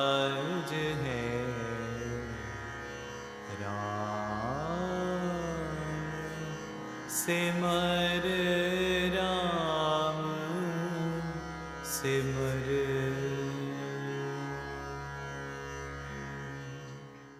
ਇਹ ਆਪ ਜੀ ਨੇ ਸ਼ਰਵਣ ਕੀਤਾ ਹੈ ਜੀ ਪਾਵਨ ਬਾਣੀ ਧੰਨ ਗੁਰੂ ਤੇਗ ਬਹਾਦਰ ਸਾਹਿਬ ਜੀ ਦੇ ਰਾਗ ਜੈਜਾਵੰਤੀ ਦੇ 4 ਸ਼ਬਦਾਂ ਦੇ ਵਿੱਚੋਂ ਦੂਸਰੇ ਸ਼ਬਦ ਦਾ ਗਾਇਨ, ਪਹਿਲੇ ਸ਼ਬਦ ਦਾ ਗਾਇਨ।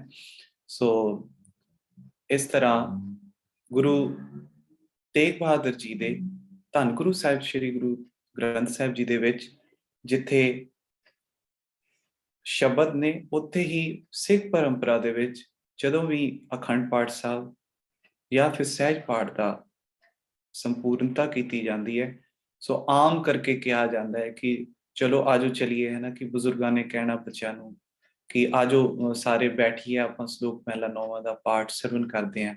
ਸੋ ਸਿੱਖ ਪਰੰਪਰਾ ਦੇ ਵਿੱਚ ਸ਼ਲੋਕ ਮਹਿਲਾ 9ਵਾਂ ਦਾ ਜਿਹੜਾ ਬਹੁਤ ਹੀ ਇੱਕ ਕਹਿ ਸਕਦੇ ਇੰਪੋਰਟੈਂਟ ਰੋਲ ਆ, ਕਿ ਜਿੱਥੇ ਸਾਰੀ ਬਾਣੀ ਸੁਣਨ ਨੂੰ ਜਾਂ ਸਾਰੀ ਬਾਣੀ ਜੀਵਨ ਜਾਚ ਹੈ, ਪਰ ਇੱਕ ਤਰ੍ਹਾਂ ਨਾਲ ਕਹਿ ਸਕਦੇ ਹਾਂ ਕਿ ਸਾਡੇ ਪਰੰਪਰਾ ਦੇ ਵਿੱਚ ਸ਼ਲੋਕ ਮਹਿਲਾ 9ਵਾਂ ਨੂੰ ਵੀ ਇੱਕ ਵੱਖਰੀ ਕਹਿ ਸਕਦੇ ਹਾਂ ਕਿ ਇੱਕ ਮੁਕਾਮ ਹਾਸਲ ਹੈ, ਜਿਹਨੂੰ ਕਹਿ ਸਕਦੇ ਗੁਰੂ ਸਾਹਿਬਾਨ ਦੀ ਬਾਣੀ ਇੰਨੀ ਸੌਖੀ ਹੈ ਕਿ ਆਮ ਕਰਕੇ ਸਮਝ ਪੈ ਜਾਂਦੀ ਹੈ, ਸਿੱਧੀ ਗੱਲਬਾਤ ਹੈ। ਕਿਉਂਕਿ ਬਹੁਤਾ ਜ਼ਿਆਦਾ ਗੁਰੂ ਤੇਗ ਬਹਾਦਰ ਜੀ ਦਾ ਜਦੋਂ ਜੀਵਨ ਅਸੀਂ ਦੇਖਦੇ ਹਾਂ, ਉਹ ਬਹੁਤਾ ਜ਼ਿਆਦਾ ਨਵੇਂ ਸਿੱਖਿਆਰਥੀਆਂ ਨਾਲ ਸੀਗਾ, ਜਿਹੜੇ ਕਿ ਸਿੱਖ ਧਰਮ ਦੇ ਵਿੱਚ ਨਵੇਂ ਸਿੱਖਿਆਰਥੀ, ਉਸ ਸਮੇਂ ਦੇ ਵਿੱਚ ਨਵੇਂ ਸਿੱਖਿਆਰਥੀ ਨੇ ਜੁਆਇਨ ਕੀਤਾ ਸੀ ਸਿੱਖੀਜ਼ਮ ਨੂੰ, ਉਹਨਾਂ ਦੇ ਨਾਲ ਸੀ ਤੇ ਗੁਰੂ ਸਾਹਿਬਾਨਾਂ ਨੇ ਉਹਨਾਂ ਦੇ ਲੈਂਗੁਏਜ ਦੇ ਵਿੱਚ ਹੀ ਗੱਲਾਂ ਕੀਤੀਆਂ। ਸੋ ਗੁਰੂ ਤੇਗ ਬਹਾਦਰ ਜੀ ਦੀ ਬਾਣੀ ਆਮ ਕਰਕੇ ਤੁਸੀਂ ਦੇਖੋ ਕਿ ਹਿੰਦੀ ਦੇ ਲਫ਼ਜ਼ ਬਹੁਤ ਜ਼ਿਆਦਾ ਨੇ।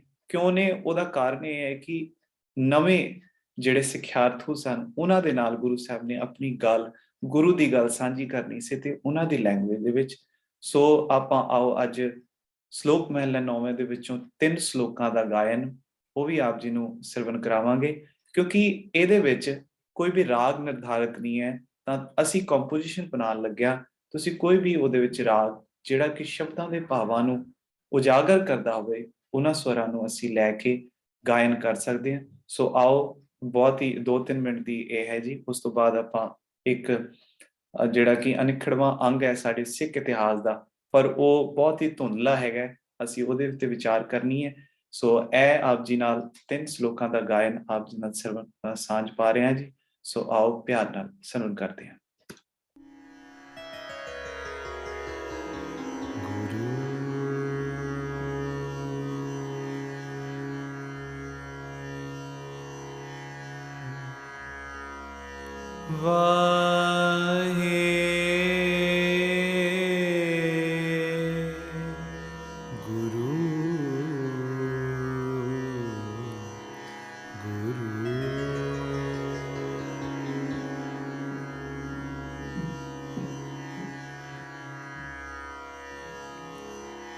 गुण गोबिंद गायो नहीं, जन्म अकारथ कीन। गुण गोबिंद गायो नहीं, जन्म अकारथ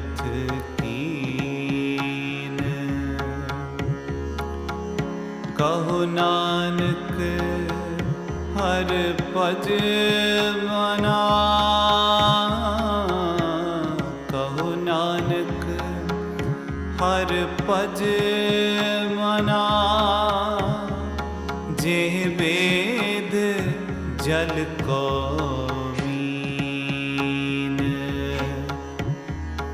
गुण गोबिंद गायो जन्म अकारथ कीन। बिखियन स्यों काहे रचेओ, बिखियन स्यों काहे रचेओ। निमख ना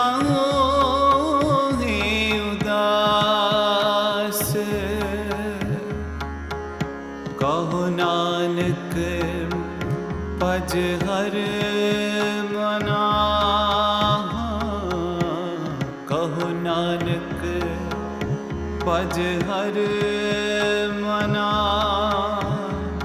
परे न जम की फास तरना पो यूं ही गयो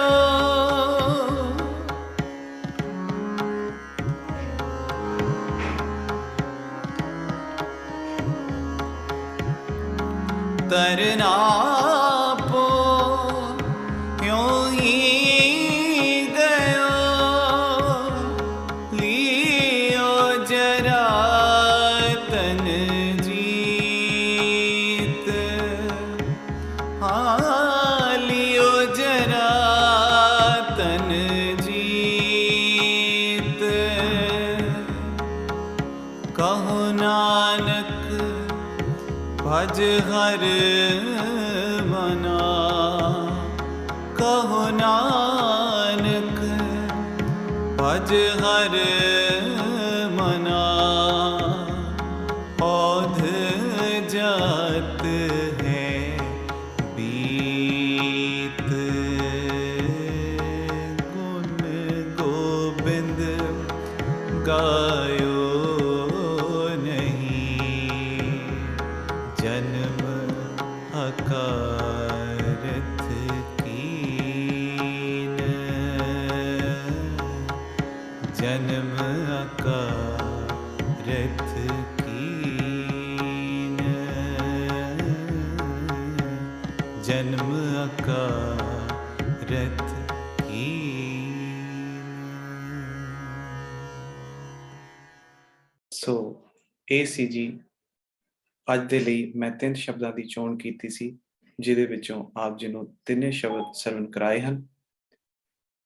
ਇਸ ਤਰ੍ਹਾਂ ਅਸੀਂ ਕਹਿ ਸਕਦੇ ਹਾਂ ਕਿ ਗੁਰੂ ਤੇਗ ਬਹਾਦਰ ਜੀ ਜਿੱਥੇ ਤੇਗ ਦੇ ਧਣੀ ਸਨ, ਜਿਵੇਂ ਕਿ ਨਾਮ ਦੇ ਨਾਲ ਹੀ ਉਸ ਪਾਸੇ ਮੈਂ ਨਹੀਂ ਜਾਣਾ ਚਾਹੁੰਦਾ, ਜਿੱਥੇ ਤੇਗ ਦੇ ਧਣੀ ਸਨ ਉੱਥੇ ਗੁਰਬਾਣੀ ਦੇ ਅਤੇ ਗੁਰਮਤਿ ਸੰਗੀਤ ਦੇ ਗੁਰਬਾਣੀ ਸੰਗੀਤ ਦੇ ਇੱਕ ਬਹੁਤ ਹੀ ਪਾਰਖੂ, ਬਹੁਤ ਹੀ ਜਾਣਕਾਰ ਅਤੇ ਰਾਗਾਂ ਦੇ ਧਣੀ ਵੀ ਕਹਿ ਸਕਦੇ ਹਾਂ ਅਸੀਂ, ਕਿਉਂਕਿ ਗੁਰੂ ਤੇਗ ਬਹਾਦਰ ਜੀ ਨੇ ਇੱਕ ਨਵਾਂ ਰਾਗ ਦਿੱਤਾ ਸਾਨੂੰ ਗੁਰੂ ਗ੍ਰੰਥ ਸਾਹਿਬ ਜੀ ਦੇ ਵਿੱਚ, ਜਿਹੜਾ ਕਿ ਉਸ ਸਮੇਂ ਕਹਿ ਸਕਦੇ ਹਾਂ ਕਿ ਜਿਵੇਂ ਸਿੱਖ ਇੰਡੀਅਨ ਕਲਾਸੀਕਲ ਮਿਊਜ਼ਿਕ ਦੀ ਹਿਸਟਰੀ ਦੇ ਵਿੱਚ 14ਵੀਂ ਸਦੀ ਦਾ ਰਾਗ ਅਜੇ ਤੱਕ ਆਇਆ ਨਹੀਂ ਸੀ। ਉਸ ਤੋਂ ਬਾਅਦ ਇਹ ਰਾਗ ਇੰਟਰੋਡਿਊਸ ਹੁੰਦਾ ਹੈ ਇੰਡੀਅਨ ਕਲਾਸੀਕਲ ਮਿਊਜ਼ਿਕ ਦੇ ਵਿੱਚ, ਤੇ ਗੁਰੂ ਸਾਹਿਬ ਕਹਿ ਸਕਦੇ ਹਾਂ ਕਿ ਉਦੋਂ ਦੇ ਸੰਗੀਤ ਦੇ ਇੰਨੇ ਜਾਣਕਾਰ ਹੋਣਗੇ ਕਿ ਜਿਹੜਾ ਰਾਗ ਹਾਲੇ ਨਵਾਂ ਆਇਆ ਸੀ ਉਹ ਸਾਨੂੰ ਰਾਗ ਗੁਰੂ ਗ੍ਰੰਥ ਸਾਹਿਬ ਜੀ ਦੇ ਵਿੱਚ ਬਾਣੀ ਉਹਦੇ ਵਿੱਚ ਦਰਜ ਕਰਕੇ ਸੋ ਗੁਰਸਿੱਖਾਂ ਨੂੰ ਹਿਦਾਇਤ ਕੀਤੀ ਕਿ ਤੁਸੀਂ ਇਹਨਾਂ ਬਾਣੀਆਂ ਦਾ ਗਾਇਨ ਰਾਗ ਜੈਜੰਤੀ ਦੇ ਵਿੱਚ ਕਰਨਾ ਹੈ। ਸੋ ਇਸ ਤਰ੍ਹਾਂ ਨਾਲ ਅਸੀਂ ਗੁਰੂ ਤੇਗ ਬਹਾਦਰ ਜੀ ਦਾ ਇੱਕ ਨਵਾਂ ਪੱਖ ਕਿ ਸੰਗੀਤ ਦੇ ਉਹ ਬਹੁਤ ਹੀ ਪਾਰਖੂ ਸਨ, ਸੰਗੀਤ ਦੇ ਗਿਆਤਾ ਸਨ, ਅਤੇ ਜਿੱਥੇ ਤੇਗ ਦੇ ਧਣੀ ਤੇ ਸਾਨੀ ਸਨ, ਅਤੇ ਜਿਨ੍ਹਾਂ ਨੇ ਪੂਰੀ ਸ੍ਰਿਸ਼ਟ ਲੁਕਾਈ ਨੂੰ ਇੱਕ ਮਨੁੱਖੀ ਹੱਕ ਦਾ ਵੀ ਸੰਦੇਸ਼ ਦਿੱਤਾ, ਜਿਹੜਾ ਕਿ ਸਾਨੂੰ ਸਾਰਿਆਂ ਨੂੰ ਪਤਾ ਹੈ ਕਿ ਉਹਨਾਂ ਦੀ ਸ਼ਹੀਦੀ ਬਾਰੇ। ਸੋ ਇੱਕ ਕਹਿ ਸਕਦੇ ਹਾਂ ਕਿ ਹਰ ਪੱਖ ਤੋਂ ਗੁਰੂ ਤੇਗ ਬਹਾਦਰ ਸਾਹਿਬ ਇੱਕ ਮੁਕੰਮਲ ਸਨ, ਜਿਨ੍ਹਾਂ ਨੇ ਸਾਨੂੰ ਵੀ ਹਿਦਾਇਤ ਕੀਤੀ ਤੇ ਸਾਡੇ ਤੇ ਵੀ ਕਿਰਪਾ ਕਰਨ ਗੁਰੂ ਸਾਹਿਬ ਕਿ ਅਸੀਂ ਵੀ ਉਹਨਾਂ ਦੇ ਜੀਵਨ ਤੋਂ ਕੀਰਤਨ ਦੀ ਦਾਤ ਅਤੇ ਜਿਹੜਾ ਉਹਨਾਂ ਦੇ ਵਿੱਚ ਸਾਰਿਆਂ ਦੇ ਲਈ, ਸਾਰੀ ਮਨੁੱਖੀ ਹੱਕਾਂ ਦੇ ਲਈ ਖੜਨ ਦਾ ਇੱਕ ਸਾਨੂੰ ਉਹਨਾਂ ਨੇ ਇੱਕ ਬਲ ਦਿੱਤਾ ਹੈ, ਸਾਨੂੰ ਬਖਸ਼ਿਸ਼ ਕੀਤਾ ਹੈ ਕਿ ਅਸੀਂ ਸਾਰੇ ਉਸ ਪੂਰੀ ਖਲਕਤ, ਉਸ ਪੂਰੀ ਕਾਇਨਾਤ ਦੇ ਲਈ ਇੱਕਮਿਕ ਹੋ ਕੇ, ਇਕਜੁੱਟ ਹੋ ਕੇ ਰਹੀਏ, ਤੇ ਅਸੀਂ ਨਾ ਧੱਕਾ ਸਹੀਏ ਤੇ ਨਾ ਧੱਕਾ ਸਹਿਣ ਦੇ ਵਿੱਚ ਅਸੀਂ ਕਿਸੇ ਦੇ ਅੱਗੇ ਵੀ ਕੋਈ ਜੇ ਕਰ ਰਿਹਾ ਹੋਵੇ ਧੱਕਾ, ਅਸੀਂ ਉੱਥੇ ਖੜ ਸਕਦੇ ਹਾਂ। ਨਾ ਧੱਕਾ ਕਰੀਏ ਤੇ ਨਾ ਧੱਕਾ ਸਹੀਏ ਦਾ ਗੁਣ ਸਾਨੂੰ ਬਖਸ਼ਿਸ਼ ਕੀਤਾ ਗੁਰੂ ਸਾਹਿਬ ਨੇ। ਸੋ ਆਓ ਅਖੀਰ ਦੇ ਵਿੱਚ ਜਿਹੜਾ ਹੈਗਾ ਕਿ ਅਸੀਂ ਜਿੱਥੋਂ ਦੇ ਵਰਸ ਆਏ ਹੋਏ, ਕੇਵਲ ਤਾਂ ਕੇਵਲ ਸ਼੍ਰੀ ਗੁਰੂ ਤੇਗ ਬਹਾਦਰ ਸਾਹਿਬ ਜੀ ਨੇ ਪੰਜਾਬ ਦੇ ਇਲਾਕਿਆਂ ਦੇ ਵਿੱਚ ਨਹੀਂ, ਪਰ ਖਾਸ ਕਰਕੇ ਉਹਨਾਂ ਦਾ ਜਿਹੜਾ ਸੰਗਤ ਦੇ ਨਾਲ, ਪੂਰਬ ਦੀ ਸੰਗਤ ਦੇ ਨਾਲ ਇਤਿਹਾਸਿਕ ਸਾਂਝ ਹੈ ਕਿ ਆਮ ਕਰਕੇ ਇਹ ਗੱਲਾਂ ਜਿਹੜੀਆਂ ਹੈਗੀਆਂ ਨੇ ਸਿੱਖ ਇਤਿਹਾਸ ਦੇ ਜਦੋਂ ਸਟੇਜਸ ਤੇ ਗੱਲਾਂ ਹੁੰਦੀਆਂ ਨੇ ਤੇ ਉਹਨਾਂ ਦੇ ਵਿੱਚ ਇਹ ਗੱਲਾਂ ਕਟਿਹਾਰ ਜ਼ਿਲ੍ਹੇ ਦਾ ਇਤਿਹਾਸ ਜਾਂ ਪਟਨਾ ਸਾਹਿਬ ਤੋਂ ਅੱਗੇ ਦਾ ਇਤਿਹਾਸ ਬਹੁਤਾ ਜ਼ਿਆਦਾ ਸਾਂਝਾ ਨਹੀਂ ਕੀਤਾ ਜਾਂਦਾ। ਪਰ ਮੈਂ ਉੱਥੋਂ ਦਾ ਵਸਨੀਕ ਹਾਂ, ਮੈਂ ਉੱਥੋਂ ਦੇ ਅਸੀਂ ਜਿਹੜਾ ਗੁਰੂ ਤੇਗ ਬਹਾਦਰ ਜੀ ਦੇ ਵਰਸਾਏ ਹੋਏ ਹਾਂ ਤੇ ਸਾਡੇ ਮਨਾਂ ਦੇ ਵਿੱਚ ਗੁਰੂ ਤੇਗ ਬਹਾਦਰ ਜੀ ਦੇ ਨਾਲ ਇੱਕ ਵੱਖਰਾ ਹੀ ਪਿਆਰ, ਅਸੀਂ ਕਹਿ ਸਕਦੇ ਹਾਂ ਕਿ ਸਾਡੀ ਬੜੀ ਨੇੜਤਾ ਗੁਰੂ ਤੇਗ ਬਹਾਦਰ ਸਾਹਿਬ ਜੀ ਦੇ ਨਾਲ। ਸੋ ਉੱਥੋਂ ਦਾ ਇਤਿਹਾਸ ਆਪ ਜੀ ਦੇ ਨਾਲ 3 ਮਿੰਟ ਦੀ ਵੀਡੀਓ ਦੇ ਨਾਲ ਸਾਂਝੀ ਕਰਨ ਦੀ ਕੋਸ਼ਿਸ਼ ਕਰ ਰਹੇ ਹਾਂ। ਸੋ ਉਸ ਤੋਂ ਬਾਅਦ ਆਪਣੀ ਸਮਾਪਤੀ ਹੋਏਗੀ ਜੀ। ਸੋ ਆਓ ਆਪਾਂ ਸਾਰੇ ਰਲ ਕੇ ਉਸ ਇਤਿਹਾਸ ਨਾਲ, ਉੱਥੋਂ ਦੀ ਖਾਸ ਗੱਲਾਂ ਦੇ ਨਾਲ ਕਿ ਸਟੇਸ਼ਨ ਦਾ ਨਾਂ ਕਿਵੇਂ ਪਿਆ, ਬਾਜ਼ਾਰ ਦਾ ਨਾਂ ਕਿਵੇਂ ਪਿਆ, ਸੋ ਉਹਦੇ ਬਾਰੇ ਆਪਾਂ ਇੱਕ ਵੀਡੀਓ ਦੇ ਨਾਲ ਆਪ ਜੀ ਨਾਲ ਸਾਂਝ ਕਰ ਰਹੇ ਹਾਂ ਜੀ। ਸੋ ਆਓ ਸਰਵਣ ਕਰਦੇ ਹਾਂ।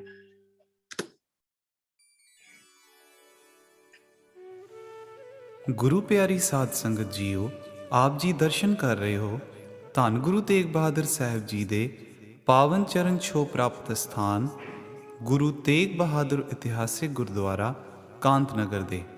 ਇਹ ਪਾਵਨ ਸਥਾਨ ਜ਼ਿਲ੍ਹਾ ਕਟਿਹਾਰ, ਬਿਹਾਰ ਵਿਖੇ ਸੁਸ਼ੋਭਿਤ ਹੈ। ਸਿੱਖ ਇਤਿਹਾਸ ਵਿੱਚ ਇਸ ਅਸਥਾਨ ਨੂੰ ਕੁੰਤਲ ਨਗਰ, ਕਾਂਤਾ ਨਗਰ ਆਦਿ ਨਾਵਾਂ ਨਾਲ ਵੀ ਜਾਣਿਆ ਜਾਂਦਾ ਹੈ। ਪ੍ਰੋਫੈਸਰ ਸਤਬੀਰ ਸਿੰਘ ਜੀ ਅਨੁਸਾਰ ਗੁਰੂ ਸਾਹਿਬ ਜੀ ਢਾਕਾ ਦੀ ਯਾਤਰਾ ਦੌਰਾਨ ਭਾਈ ਮਤੀ ਦਾਸ ਜੀ, ਭਾਈ ਸਤੀ ਦਾਸ ਜੀ ਅਤੇ ਬਾਬਾ ਗੁਰਦਿੱਤਾ ਜੀ ਦੇ ਨਾਲ ਅਕਤੂਬਰ ਸੰਨ 1666 ਨੂੰ ਇਸ ਅਸਥਾਨ ਤੇ ਪੁੱਜੇ ਸਨ ਅਤੇ ਇੱਥੇ ਕੁਝ ਸਮਾਂ ਰਹਿ ਕੇ ਸਿੱਖੀ ਦਾ ਪ੍ਰਚਾਰ ਅਤੇ ਪ੍ਰਸਾਰ ਕੀਤਾ। ਆਪ ਜੀ ਨੂੰ ਦੱਸ ਦਈਏ ਕਿ ਇਹ ਪਾਵਨ ਸਥਾਨ ਗੰਗਾ ਨਦੀ ਦੇ ਕੰਢੇ ਤੇ ਹੋਣ ਕਾਰਨ ਕਰਕੇ ਪਿਛਲੇ ਸਮਿਆਂ ਵਿੱਚ ਕਾਫੀ ਤਬਾਹੀ ਹੋਈ, ਜਿਸ ਕਰਕੇ ਇੱਥੋਂ ਦੇ ਵਸਨੀਕ ਇੱਥੋਂ ਉੱਜੜ ਕੇ ਜਿੱਥੇ ਵੀ ਸੁਰੱਖਿਅਤ ਥਾਂ ਪ੍ਰਾਪਤ ਹੋਈ ਉੱਥੇ ਜਾ ਵਸੇ।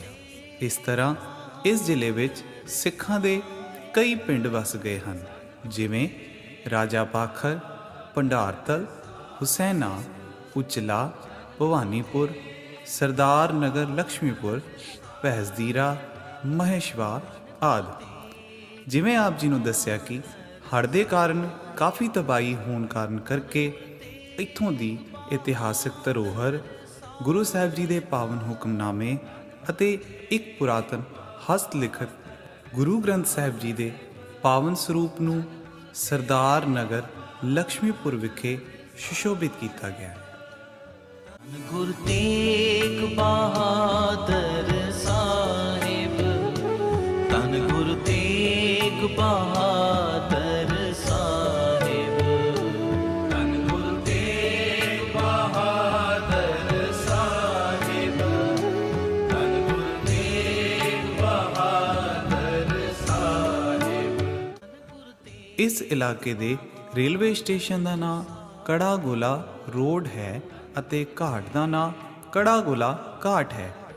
ਗੁਰੂ ਸਾਹਿਬ ਜੀ ਜਦੋਂ ਵੀ ਇੱਥੇ ਪ੍ਰਚਾਰ ਫੇਰੀ ਦੇ ਦੌਰਾਨ ਦੀਵਾਨ ਦੀ ਸਮਾਪਤੀ ਕਰਦੇ, ਉਸ ਉਪਰੰਤ ਕੜਾ ਪ੍ਰਸ਼ਾਦ ਦੇ ਗੱਫੇ ਵੰਡਦੇ ਸਨ। ਗੱਫੇ ਲੋਕਲ ਲੈਂਗੁਏਜ ਦੇ ਵਿੱਚ ਗੋਲੇ ਦੇ ਰੂਪ ਵਿੱਚ ਦੇਗ ਵਰਤਾਈ ਜਾਂਦੀ ਸੀ, ਜਿਸ ਕਾਰਨ ਕਰਕੇ ਇੱਥੋਂ ਦੇ ਰੇਲਵੇ ਸਟੇਸ਼ਨ ਦਾ ਨਾਂ ਕੜਾ ਗੋਲਾ ਭਾਵ ਕੜਾ ਦਾ ਗੋਲਾ ਪੈ ਗਿਆ। ਇੱਥੋਂ ਦੇ ਬਾਜ਼ਾਰ ਅਤੇ ਪੋਸਟ ਆਫਿਸ ਦਾ ਨਾਂ ਗੁਰੂ ਸਾਹਿਬਾਨਾਂ ਨੂੰ ਯਾਦ ਕਰਦਿਆਂ ਹੋਇਆਂ ਗੁਰੂ ਬਾਜ਼ਾਰ ਰੱਖਿਆ ਹੈ। ਇਹ ਹੈ ਜੀ ਇਸ ਇਲਾਕੇ ਦਾ ਇੱਕ ਸੰਖੇਪ ਇਤਿਹਾਸ। ਸੋ ਇਸ ਤਰ੍ਹਾਂ ਅਸੀਂ ਕਹਿ ਸਕਦੇ ਹਾਂ ਕਿ ਸਾਡੇ ਮਨਾਂ ਦੇ ਵਿੱਚ ਗੁਰੂ ਤੇਗ ਬਹਾਦਰ ਸਾਹਿਬ ਜੀ ਦੇ ਪ੍ਰਤੀ ਇੱਕ ਵੱਖਰੀ ਅਟੈਚਮੈਂਟ, ਆਪਾਂ ਕਹਿ ਸਕਦੇ ਹਾਂ ਕਿ ਗੁਰੂ ਸਾਹਿਬ ਦੇ ਨਾਲ ਸਾਡੀ ਇੱਕ ਵੱਖਰੀ ਅਟੈਚਮੈਂਟ ਹੈ, ਜੋ ਆਪ ਜੀ ਨੂੰ ਇਸ ਵੀਡੀਓ ਦੇ ਰਾਹੀਂ ਦੱਸਣ ਦੀ ਕੋਸ਼ਿਸ਼ ਕੀਤੀ ਹੈ।